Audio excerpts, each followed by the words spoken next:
Hello everyone, welcome to channel justice foundry. तो generally मेरे को ये देखने को मिला है कि हर किसी का एक ना एक क्वेश्चन होता है डोमेस्टिक वोलेंस से रिलेटेड। चाहे वो हो कि डोमेस्टिक वोलेंस केस कौन डाल सकता है, कहाँ से डाल सकता है, डोमेस्टिक वोलेंस में मेंटेनेंस किस बेसिस पे मिलता है, और डोमेस्टिक वोलेंस के ऐसे कोई जनरली केस होते हैं तो उसके अंदर चाइल्ड कस्टडी किसको मिलती है और क्या फैक्टर डिसाइड करते हैं। तो इन्हीं क्वेश्चन को जानने के लिए आज हम सर से ये सारे आंसर लेंगे और इस वीडियो में बने रहिए, स्टे ट्यून एंड चलो मिलते हैं सर से। Hello sir. जी हेलो। सर, एक ये है क्वेश्चन है डीवी से रिलेटेड मोस्टली मेरे पास, तो उसमें सबसे पहले मुझे ये बता दो कि एक जनरल इंट्रो दे दो कि डोमेस्टिक वायलेंस जनरली होता क्या है। तो डोमेस्टिक वायलेंस वो होता है, जैसे इसको हिंदी में कहते हैं घरेलू हिंसा। जो भी घर में हिंसा हुई डोमेस्टिक रिलेटेड, डोमेस्टिक वायलेंस जिसे कहते हैं। घरेलू हिंसा डोमेस्टिक वायलेंस सेम वर्ड है। और जो भी घर में लड़ाई झगड़े का केसेस होते हैं वो डोमेस्टिक वायलेंस में और डोमेस्टिक वायलेंस एक्ट में आते हैं। सर, एक क्वेश्चन ये भी है कि डोमेस्टिक वायलेंस में एक्ट के अंदर जो भी केसेस आएंगे जी वो क्रिमिनल कोर्ट में चलेंगे या सिविल कोर्ट में चलेंगे। देखो, जो डोमेस्टिक वायलेंस एक्ट है वो सेमी क्रिमिनल। ये एक्ट केवल और केवल महिलाओं के वेलफेयर के लिए बनाया गया है और कुछ नहीं। और ये जो केसेस होते हैं वो क्रिमिनल कोर्ट में चलते हैं। तो सर, अगर ये क्रिमिनल कोर्ट में चलते हैं तो इनकी कोई पनिशमेंट भी होती है या कोई फाइन या कुछ ऐसा कुछ। तो ऐसा कोई नहीं है, ना ही कोई इसमें एक्ट में प्रावधान दिया गया है कि इस एक्ट के अंदर जो भी वॉलेंस हुआ है उसमें इतनी पनिशमेंट है। ये और इसमें केवल एग्रीव पर्सन को जो है डैमेजेस दिए जाते हैं या परमानेंटली आपको खर्चा दिया जाता है, कंपनसेशन कह लो या उसको आप कुछ भी मान लो, लास्ट में आपको कंपनसेशन ही मिलेगा जो आपको डैमेजेस के रूप में मिलेगा। ठीक है। और इसमें कोई सजा का कोई प्रावधान नहीं है। तो सर, ये जो डोमेस्टिक वायलेंस का जो केस है ये सिर्फ वाइफ ही डाल सकती है। नहीं, ऐसा नहीं है, एक्ट में ये डेफिनेशन नहीं है जी। कि केवल वाइफ डाल सकती है या कोई डाल सकता है। इसमें मदर भी वाइफ के अगेंस्ट में डाल सकती है, मदर भी अपनी पुत्र वधू के अगेंस्ट में डाल सकती है। यानी कि सास जो है। हाँ, सास भी डाल सकती है अपनी बहू के ऊपर, ऐसी बात। ठीक है। तो सर, ये तो बात हो गई कि कौन डाल सकता है। अब बात है कि कहाँ कहाँ से डाले जा सकते हैं, लाइक डोमेस्टिक वायलेंस का केस कहाँ से डाले जाएंगे। जी देखो, इसमें क्या है, डोमेस्टिक वायलेंस में ये डिफाइन है और ये केस वहां से डाले जा सकते हैं यहाँ जहां पर केस डालने वाला व्यक्ति यानी कि जो सास या बहू जहां रहती हो, या डोमेस्टिक वायलेंस जहां हुआ हो, या जहां वो नौकरी करती हो, अंडर एम्प्लॉय हो। रहने में ये है कि या टेंटेटिव या परमानेंट परमानेंट रेंट रेंट। है, और रेंट पे भी हो सकता है। और वो परमानेंट अगर पेरेंट्स के पास रहती है तो वहां से भी हो सकता है, या वो जहाँ जॉब करती हो वहां से भी हो सकता ठीक है। तो सर, अब ये तो हो गया कहाँ से कहाँ कहाँ से डाल सकते हैं। तो किस किस पे डाला जा सकता है डोमेस्टिक वायलेंस का केस। ये भी एक हर किसी को जानने का ये रहता है कि क्या पता मेरे ऊपर डाल दे। है। ये जी, भी एक रहता है। ऐसा होता है कि जो लोग हाउस होल्ड को पार्टिसिपेट कर चुके हैं या पार्टिसिपेट कर रहे हैं, कोई महिला शादी होके जाती है, वहां उसके सास ससुर, जी। ननद और देवर जेठ जो भी रहते थे उस घर में, वो सभी के ऊपर एक केस फाइल कर सकती है अगर वो शेयर हाउस होल्ड है।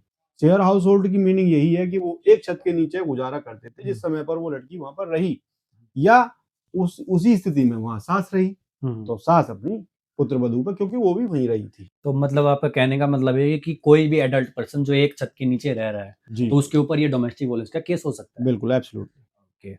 तो सर जी, ये मान के चलो कि अगर कल को कोई लेडी डोमेस्टिक वायलेंस का केस दायर करती है तो उसका सबसे पहले पहला स्टेप क्या होगा, उसको क्या करना चाहिए सबसे पहले। देखो, सबसे पहला ये है कि वैसे तो फैसिलिटी स्टेट गवर्नमेंट करके रखती है और गवर्नमेंट के एडवोकेट भी होते हैं या गवर्नमेंट का फैसिलिटेट करते हैं लीगल फैसिलिटी के लिए। सबसे पहले जो भी जहाँ रहती है महिला या जहाँ से केस फाइल करना चाहती है वहाँ वहीं की नजदीकी कोर्ट, हाँ। जो डिस्ट्रिक्ट कोर्ट है, उसके कंसर्न थाने के मजिस्ट्रेट के पास ये कंप्लेंट बेसिकली फाइल होती है under section of domestic violence act. और वहीं उसको ड्राफ्ट करके अपनी या वकील के थ्रू या खुद भी, या जो प्लीडर होते हैं गवर्नमेंट के उनसे के थ्रू फाइल कर सकती है। ठीक है।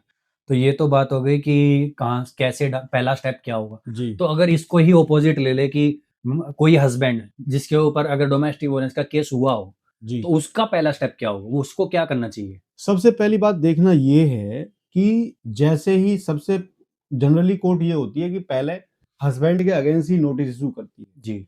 और उसके बाद में हस्बैंड को ही मिलता है। हम्म। पता लगता है कि सेकंड पार्टी उसमें और रिफ्लेक्ट हो रहे हैं। हम्म। तो हमें हस्बैंड का पहला काम ये है कि ये देखे कि किस किस के अगेंस्ट में वो मुकदमा किया हुआ है, किस किस के अगेंस्ट में वो कंप्लेंट फाइल की हुई है, अगर वो शेयर हाउस होल्ड नहीं रहते थे वो लोग, तो उसके अगेंस्ट में जाके वो प्रोसीडिंग को क्वेश करा सकते, अदरवाइज परस्यू कर सकते हैं। लेकिन हस्बैंड के अगेंस्ट में बहुत कम केसों में ऐसा होता है कि हस्बैंड के अगेंस्ट में प्रोसीडिंग क्वेश होती है, खत्म होती ठीक है।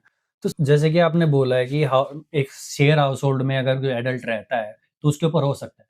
अगर यही ये मान लें कि शादी से पहले या शादी के तुरंत बाद माता पिता अपने बच्चे को बेदखल कर दें, उसको हटा दें अपनी प्रॉपर्टी या हर चीज से, है। बिल्कुल। तो भी क्या उनको डोमेस्टिक वायलेंस में ऐड किया जा सकता है? देखो ऐसा है, आपने बिल्कुल ठीक कहा कि अगर डिसऑन कर दें, बेदखल कर दें। जी। देखिए जनरली जो समाज में लोग मैं देखता हूँ, वो लोग न्यूज़पेपर से डिसऑन कर देते जी, हैं, जी। एफिडेविट दे देते हैं किसी हुँ। एडवोकेट के थ्रू या खुद भी। खुद। लीगली नहीं है, उसको कोर्ट से डिसऑन कराना होता है। एक जी। तो ये बात हो गई, वो हुँ। इनवैलिड है।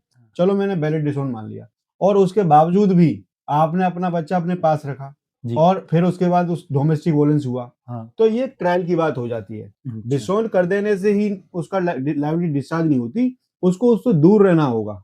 ठीक है। उसका रेंट एग्रीमेंट होना चाहिए लड़के का, हुँ। अपनी वाइफ के साथ रहने का। ओके। ऐसा नहीं है हुँ। कि आपने डिसऑन कर दिया, लाइबिलिटी डिस्चार्ज हो गई। ठीक है।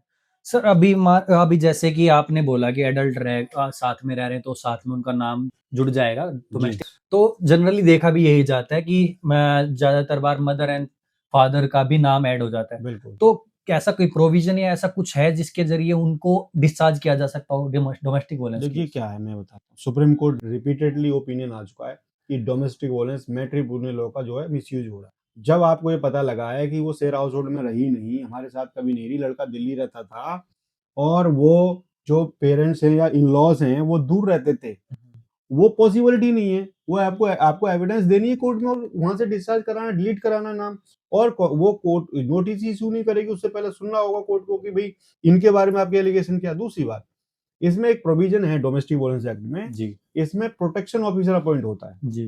प्रोटेक्शन ऑफिसर अपनी रिपोर्ट देता है, और वो बताता है कि कौन कहाँ रहता था, कैसे-कैसे इसके साथ क्रूरटी हुई है। उसके बेसिस पर बाकी रिस्पोंडेंट को ये नोटिस इश्यू करती है कोर्ट। ठीक है। तो अब जनरली ये सारी बात हो गई कौन, कहाँ, कैसे कर सकता है, जी। कौन इसके अंदर ऐड किया जा सकता है। जी। अब बात करते हैं कि डोमेस्टिक वोयलेंस के दौरान कौन-कौन सी चीज़ एविडेंस बन सकती है हुँ। हस्बैंड के लिए? जी। क्योंकि वुमेन के पास तो जनरली सारी चीज़ें होती हैं, जी। लेकिन हस्बैंड के पास क्या होता है अपना केस स्ट्रॉन्ग करने के लिए एविडेंस। ऐसा होता है, मैं बताता हूँ आपको, कि मेन चीज़ ये देखनी है कि आपके अगेंस्ट में एलिगेशंस क्या है। क्या ओरल एलिगेशंस है, हुँ, हुँ। या कभी लड़की पे फिजिकल असॉल्ट हुआ था, हुँ, या उस फिजिकल असॉल्ट की कोई एविडेंस है उसके पास, हुँ। जैसे एमएलसी हो गई, या कोई बोलते हैं कि आप अबॉर्शन करा देना किसी लड़की का, उस समय पर ऐसे एलिगेशन आते हैं, वो एविडेंसरी जी। वैल्यू है या नहीं है। अगर वो एविडेंसरी वैल्यू है, हुँ, तो आपको दूसरे तरीके से देखना पड़ेगा, ये डिपेंड करेगा कंप्लेंट पे। और केवल ओरल ही कंप्लेंट है और सपोर्टिंग एविडेंस नहीं है, तो वो पूरा का पूरा जो चलेगा, वो केवल मेंटल क्रूरटी के बेसिस पे चलेगा, क्योंकि क्रूरटी को डिफाइन किया गया है जो है, या तो मेंटल क्रूरटी होनी चाहिए, या फिजिकल। या फिजिकल होनी चाहिए, और फाइनेंशियल क्रूरटी भी मानी जाती है। तो ऐसा नहीं है, जब आपकी कंप्लेंट जब आपको रिसीव हो, आपको ये देखना है कि पैरामीटर्स क्या हैं उसके कंप्लेंट के, क्या कोई सपोर्टिंग एविडेंस है कि नहीं है। अगर सपोर्टिंग एविडेंस नहीं है, तो लड़के के पास शॉपिंग मॉल का हो सकता है, पिक्चर का घुमाने का हो सकता है, हुँ। और उसकी पूरी एक भी कंप्लेंट नहीं है, या लड़के ने ही पहले से कंप्लेंट की हो उस लड़के की। कई बार लिव इन रिलेशनशिप की बात हो जाती है। तो सर अब एक प्रोविज़न है कि जब कोई डोमेस्टिक वोयलेंस का या कोई केस डाला जाता है फैमिली से रिलेटेड, जी। तो एक मेंटेनेंस और एलिमनी को सुनने को बहुत मिलता है। बिल्कुल। तो जनरली हर किसी को थोड़ा कन्फ्यूजन क्रिएट होती है कि एलिमनी और मेंटेनेंस क्या एक ही चीज़ है या अलग? तो क्या आप इसको बता पाओगे, क्लैरिफाई कर पाओगे कि ये जी। क्या है? ऐसा है जी, मेंटेनेंस जो है, वैसे तो डोमेस्टिक वायलेंस एक्ट में भी मेंटेनेंस का प्रोविज़न है। हुँ, वो उसमें भी मेंटेनेंस ले सकती हैं हुँ। जो भी एग्रीड पर्सन है। हाँ। और अंडर सीआरपीसी पहले था, और अब बीएनएस हो गया है, उसमें भी प्रोविज़न है मेंटेनेंस के लिए। हुँ, तो होता क्या है कि मेंटेनेंस एक अलग चीज़ है, उसको क्रूरटी से कोई मतलब नहीं है। और जो आप कह रहे हैं कि एलिमनी, एलिमनी तब मिलती है जब कोई पूरे तरीके से डिस्चार्ज हो रहा हो, डिवोर्स टाइप। डिवोर्स हो रहा हो, और उसी समय वो टर्म्स एंड कंडीशन हो गए हों, सेटलमेंट हो गया हो कि परमानेंट एलिमनी से हुँ, आप अपने घर में अपना डिवोर्स। हुँ। तो डिवोर्स के टाइम पे ही परमानेंट एलिमनी की बात होती है। ठीक है। ड्यूरिंग पेंडेंसी केवल मेंटेनेंस की बात। तो सर अभी आपने जैसे बोला है कि मेंटेनेंस, तो मेंटेनेंस का एक डिसाइडिंग फैक्टर क्या है? किस बेसिस पे डिसाइड किया जाता है कि कितना मेंटेनेंस एग्रीड पर्सन को मिलेगा? देखो, दिल्ली हाई कोर्ट की जजमेंट है कि आप जो है सबसे पहले स्टेटमेंट देंगे, स्टेटमेंट ऑफ अकाउंट देंगे इनकम कितना है? लास्ट 3 ईयर का। हाँ। जब लास्ट 3 ईयर का जब आप स्टेटमेंट ऑफ अकाउंट देंगे, इनकम आपकी सोर्स रिफ्लेक्ट हो जाएगा।